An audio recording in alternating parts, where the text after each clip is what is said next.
The Railway to Kakia, 9211. By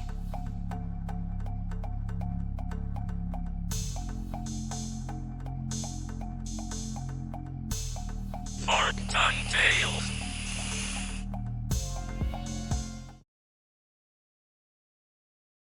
Cara's eyes widened, realizing what she was looking at.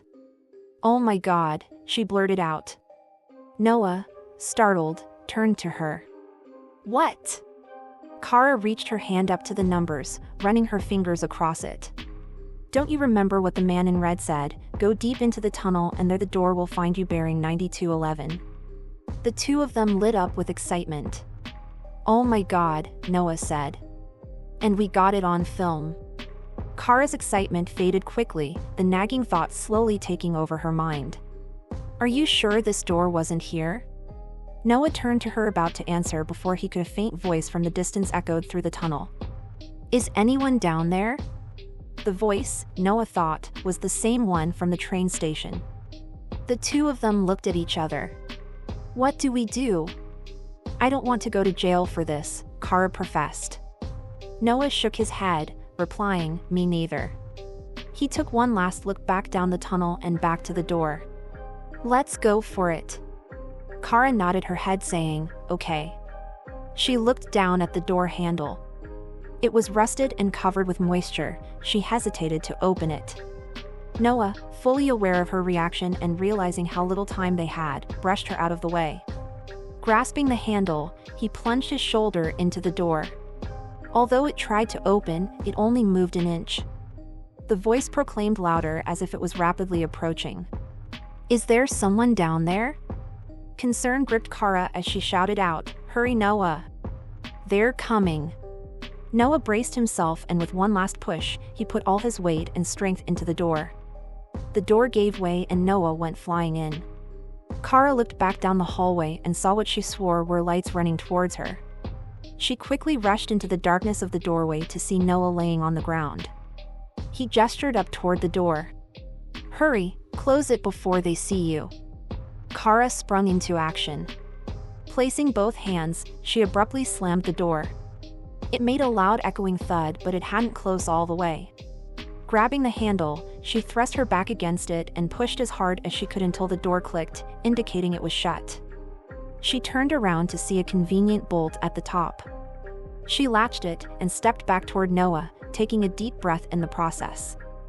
Noah let out a sigh as he grabbed his phone and began to stand back up. "Good job," he said, giving her a big hug.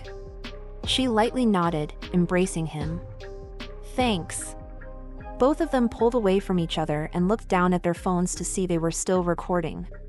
Noah adjusted his zoom, trying to run the flashlight around, getting a grip on where they were. The room was oddly shaped, not necessarily a complete square but slightly slanted, giving the appearance of a previous collapse. The walls appeared to be metal, old, and rusty, and the length of the room couldn't be determined at first glance. Suddenly, a faint stench gripped their noses. Decay. The smell of a dead animal, perhaps. Who knew?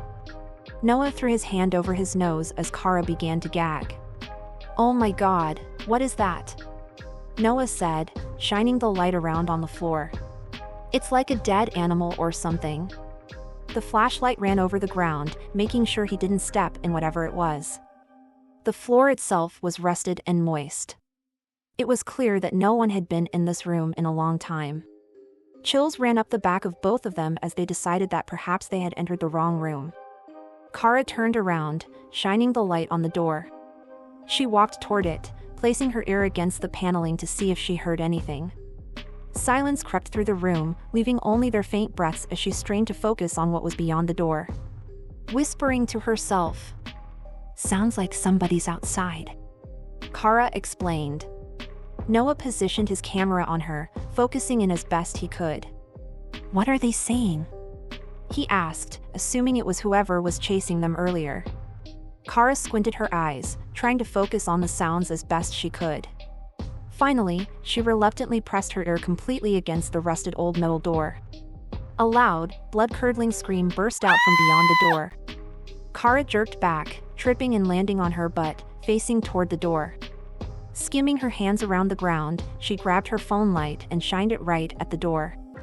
Noah, the panic in his voice, proclaimed, "What was that?" Cara just sat there with her phone aimed at the door, the shock keeping her paralyzed.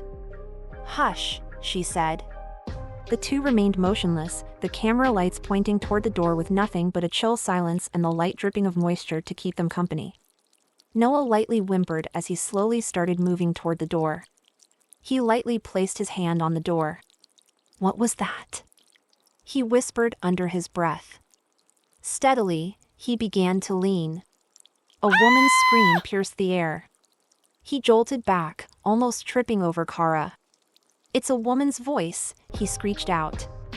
Cara hopped up from the ground, keeping her phone trained on the door. She turned to Noah. "What the hell is going on?" Noah just shook his head. "I don't know,"